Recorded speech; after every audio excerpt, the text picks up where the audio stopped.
সবার প্রথমেই বলছি আমার শরীর অনেকটাই খারাপ, যার জন্য আমার গলাটা এরকম শোনাচ্ছে। তো আমি আজকে যাচ্ছিলাম, তোমাদের সঙ্গে হয়তো আমি আগেও একটা ভিডিও শেয়ার করেছি যে আমার মামার একটা ছেলে হয়েছে, তো সেই ছোট্ট ভাইয়ের ষষ্ঠী পুজোতে গিয়ে দেখলাম এখনো ঠাকুরমশাই ওখানে এসে পৌঁছায়নি, যার জন্য বসে থেকে তো লাভ নেই।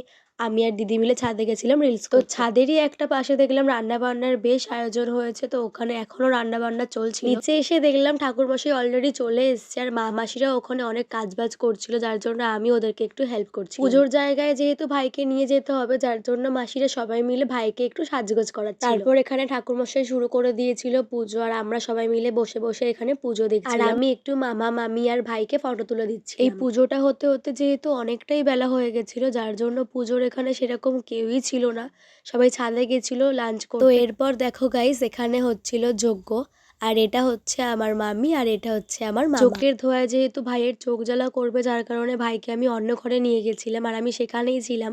কিন্তু এসে দেখলাম যে যজ্ঞ পুরোটাই শেষ হয়ে গেছে, আর আমি একটু এসে যজ্ঞের টিপটা নিয়ে নিয়েছি। তারপর আমিও চলে গেছিলাম লাঞ্চ করতে, আর আজকের লাঞ্চে ছিল মাছের মাথা দিয়ে ডাল, ঝুড়ো আলু ভাজা, পোনা মাছের ঝাল, দই কাতলা, চাটনি, পাঁপড়।